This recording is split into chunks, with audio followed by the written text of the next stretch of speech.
बिस्मिल्लाहिर्रहमानिर्रहीम स्टूडेंट्स, अस्सलाम वालेकुम। Computer organisation and assembly language के लेक्चर 16 में आपको वेलकम कहता हूं।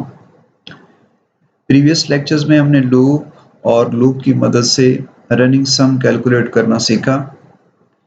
इस लेक्चर में हम इंशाल्लाह रनिंग प्रोडक्ट जानना सीखेंगे कि रनिंग प्रोडक्ट किस तरह से निकाली जा सकती है। लॉजिक वही है जो आप किसी भी हाई लेवल प्रोग्राम में यूज़ करते हैं। रनिंग प्रोडक्ट से मुराद क्या है, पहले ये समझ लेते हैं। इससे मुराद ये है कि सपोज हमारे पास 5 नंबर्स हों, 1 2 3 4 5। हम इनको इस तरह से मल्टीप्लाई करना चाहें कि फर्स्ट नंबर को सेकंड के साथ, जैसे 1 2s आर 2। फिर जो आंसर आया उसको नेक्स्ट नंबर से मल्टीप्लाई करें, 2 3s आर 6। 6 को नेक्स्ट नंबर से मल्टीप्लाई करें 24, और जो आंसर आया 24 इसको फिर नेक्स्ट से मल्टीप्लाई करेंगे, 24 5s आर 120। तो इस तरह से जितनी भी एक सीक्वेंस बनेगी उसको मल्टीप्लाई करेंगे नंबर के साथ, जो आंसर आएगा उस आंसर को नेक्स्ट नंबर से, फिर उस आंसर को नेक्स्ट से, और यूं एक तरह से एक प्रोडक्ट ऐसी डेवलप होगी जो कि रनिंग होगी। आप दौड़ते जा रहे हैं, साथ साथ मल्टीप्लाई करते जा रहे हैं, दैट इज रनिंग प्रोडक्ट। अगर आप इसको फैक्टोरियल की लॉजिक के साथ कंपेयर करें तो फैक्टोरियल भी इसी सोच के तहत या इसी टेक्निक से कैलकुलेट किया जाता है। तो गोया एक तरह से हम रनिंग प्रोडक्ट के साथ साथ फैक्टोरियल कैलकुलेट करना भी सीख रहे हैं कि असेंबली में फैक्टोरियल आप कैसे कैलकुलेट कर सकते हैं। तो ये लॉजिक मैंने समझा दी। अब इसको थोड़ा सा डायग्राम के जरिए मैं आपको समझा देता हूँ। जी, इस लॉजिक के मुताबिक हम नंबर जनरेट करेंगे 1 2 3 4 5। चूंकि एक सीक्वेंस है सो बड़ी आसानी से हम इसे एक लूप के जरिए जनरेट कर सकते हैं, जो कि 1 से स्टार्ट होगी 5 तक जाएगी, यानी एंड 6 से पहले हो जाएगी। उसके बाद एक और आंसर का वेरिएबल हमें चाहिए, यूँ समझ लें, उसको इनिशियलाइज करवाएंगे हम 1 से। 1 को फर्स्ट नंबर से, यानी जो आंसर के अंदर वैल्यू पड़ी है उसको हम करवाएंगे 1 से मल्टीप्लाई फर्स्ट नंबर से, और जो आंसर आएगा 1 इंटू 1 उसको हम सेव कर लेंगे बतौर आंसर। अब इस आंसर को नेक्स्ट नंबर पे 2 उसके साथ मल्टीप्लाई करेंगे, और जो आंसर आएगा उसको दोबारा अपडेट कर देंगे 2। अब आंसर को नेक्स्ट नंबर 3 से मल्टीप्लाई करेंगे और रिजल्ट जो है दोबारा अपडेट कर देंगे, 2 की बजाय अब जो है वो 6 हो जाएगा। नाउ 6 को नेक्स्ट नंबर से मल्टीप्लाई करेंगे 24, और 24 को अगेन नेक्स्ट नंबर 5 से मल्टीप्लाई करेंगे 120, और इसके बाद जब 6 आएगा तो 6 पे जाके हमारा प्रोसेस स्टॉप हो जाना चाहिए, मतलब कि 5 के बाद आगे नहीं चलना चाहिए, चूंकि हमारे इस वक्त हमारी रिक्वायरमेंट के मुताबिक ओनली 5 तक हमने रनिंग प्रोडक्ट निकालनी है। तो अब इसको कोड में कैसे लिख सकते हैं? कोड में सबसे पहले हमारा टारगेट ये होगा कि हम एक ऐसी लूप जनरेट करें जो 1 to 5 नंबर जनरेट करे। तो इसके लिए हमारा सिंटैक्स कुछ यूं होगा। जी, काउंटर को हमने 1 से इनिशियलाइज करवाया, दिस इज आवर काउंटर, यानी नम को हमने उसके लिए रजिस्टर यूज कर लिया, काउंटर रजिस्टर, जो कि लूप के लिए एक लूप काउंटर का काम करता है। इसको 1 से इनिशियलाइज करवाया और हर बार उसमें एक इंक्रीमेंट करेंगे, यानी 1 के बाद 2, 2 के बाद 3, 3 के बाद 4, 5 एंड सो ऑन। इंक्रीमेंट करने के बाद दोबारा हम जंप करेंगे वापस, और यूं ये सिलसिला चलता रहेगा। लेकिन हर बार हम एक काम करेंगे, ये चेक करेंगे कि क्या स्टॉप वैल्यू पहुंच गई, यानी 6 आ गया है, यानी 6 पे जाके हमने स्टॉप कर देना है। सो कंपेयर CX6, ये क्या करेगा, बेसिकली 6 और काउंटर रजिस्टर के वैल्यू को सबट्रैक्ट करके डिफरेंस देखता है। अब डेफिनेटली ये तभी डिफरेंस 0 आएगा जब काउंटर रजिस्टर में 6 होगा। अब अगर ये काउंटर रजिस्टर इंक्रीज होता होता इसमें 6 आ जाता है, तो 6 और 6 का डिफरेंस 0 हो जाएगा। जब भी 0 होगा तो हमारा zero flag on, zero flag on होगा तो जंप 0 जो है ये ट्रू रिटर्न करेगा, और टर्मिनेट पे हमारा कंट्रोल शिफ्ट हो जाएगा। टर्मिनेट क्या है? लास्ट टू लाइंस हैं जो कि एक्चुअली प्रोग्राम को एंड करने के लिए हम बतौर टर्मिनेटर स्टेटमेंट्स यूज करते हैं। सो इस तरह से ये एक ऐसी लूप जनरेट होगी जो 6 पे जाके ब्रेक होगी और वैलिड वैल्यूज जो होंगी 1 2 3 4 5। ये पहला स्टेप है जो हमने लूप क्रिएट करना सीखा। सेकंड जो है उसमें हमने आंसर को इनिशियलाइज करवाना है 1 से। अब आंसर चूंकि एक हमारे लिए अंडरस्टैंडेबल चीज़ है, लेकिन मशीन तो रजिस्टर्स और मेमोरी लोकेशन के साथ काम करती है। सो हम इसके लिए एक रजिस्टर स्पेसिफाई करते हैं जो कि जनरल पर्पस रजिस्टर है और आप जानते हैं वो AX है। सो हम इसको इनिशियलाइज करवाते हैं 1 से, यानी AX को इनिशियलाइज करवाएंगे 1 से। और ये रही हमारी इंस्ट्रक्शन। इसमें हमने AX को 1 से इनिशियलाइज करवाया, मूव AX, 1 मीन के AX स्टार्ट हो गया 1 से। स्टार्ट ये हमारी स्टार्टिंग लाइन है। सो इससे एक्यूमुलेटर रजिस्टर जो है वो 1 से इनिशियलाइज हो जाएगा। अब इस फ्लो के मुताबिक 1 से इनिशियलाइज होने के बाद काउंटर में 1 आएगी और 1 के बाद कंपैरिजन होगा 6 के साथ। ओके, स्टॉप वैल्यू नहीं पहुंची। तो अब क्या करना है?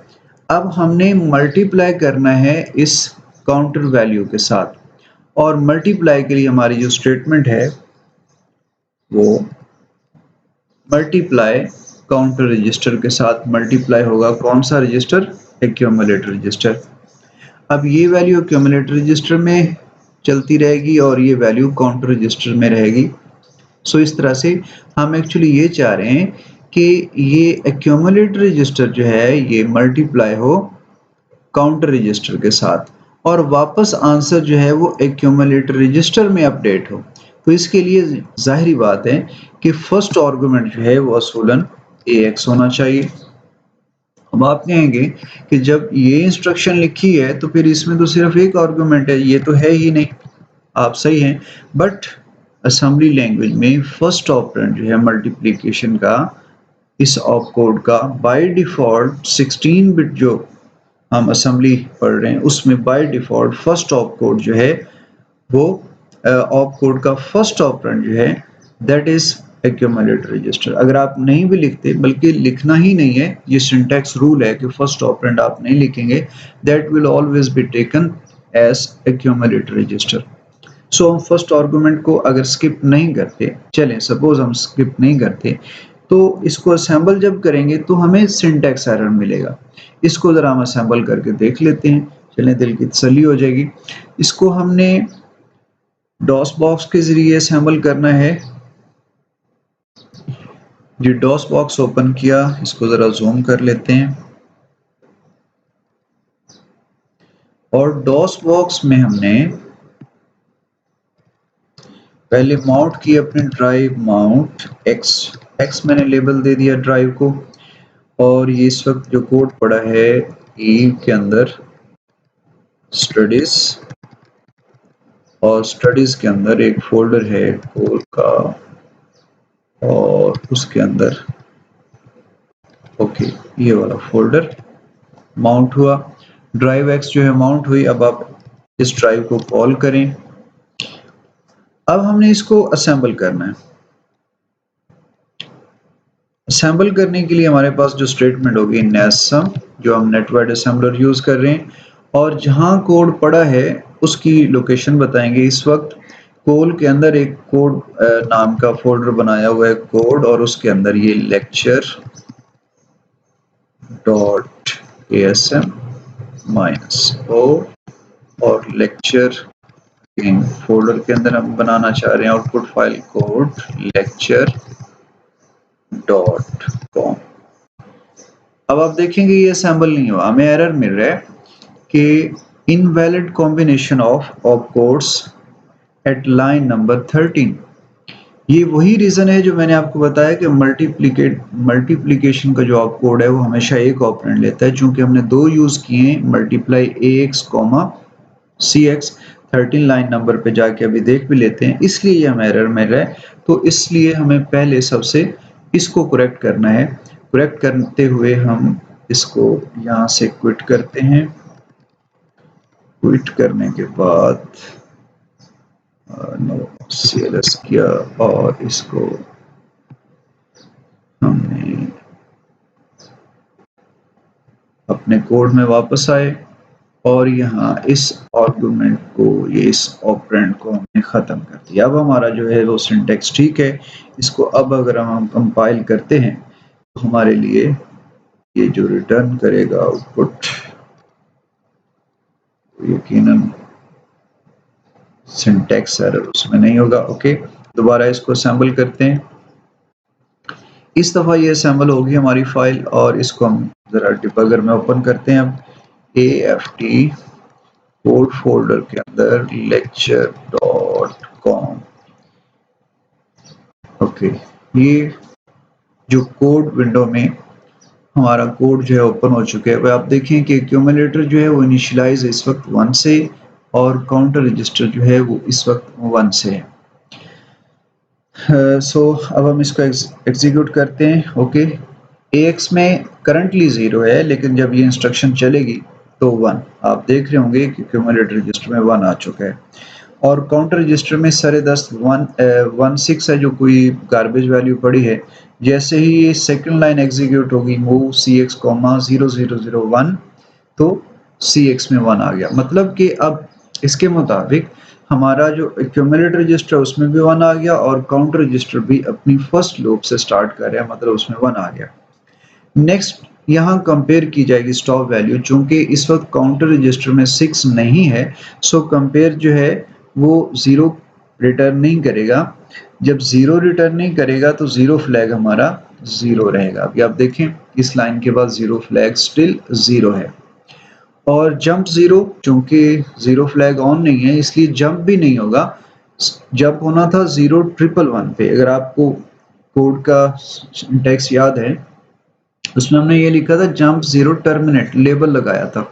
तो यहाँ पे वो लेबल जो है एक मेमोरी एड्रेस से या एक मेमोरी लोकेशन से रिप्लेस हो गया है, क्योंकि कंप्यूटर जो है वो जस्ट न्यूमेरिक लैंग्वेज समझता है, उसे लेबल से कंसर्न नहीं है। सो इसलिए उसने उसकी एक्चुअल जो मेमोरी लोकेशन है उससे रिप्लेस कर दिया 0111। 0111 पे क्या पड़ा है, अगर आप इसी कोड विंडो के अंदर देखें तो 0111, अगर मैं यहाँ आपको दिखा सकूं, ओके, इस वक्त हमें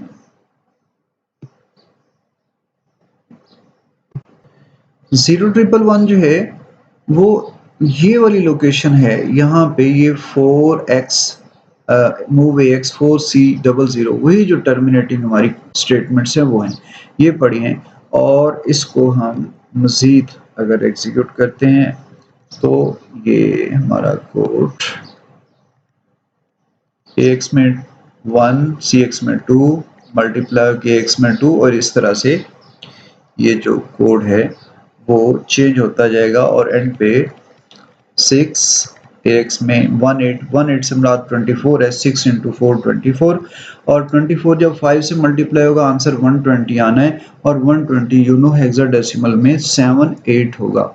16 7s are 112 प्लस 8, सो इस तरह से 78। अभी हम देखते हैं क्या वाकई आंसर 78 आता है जी। AX में देखिए 78 आ चुका है।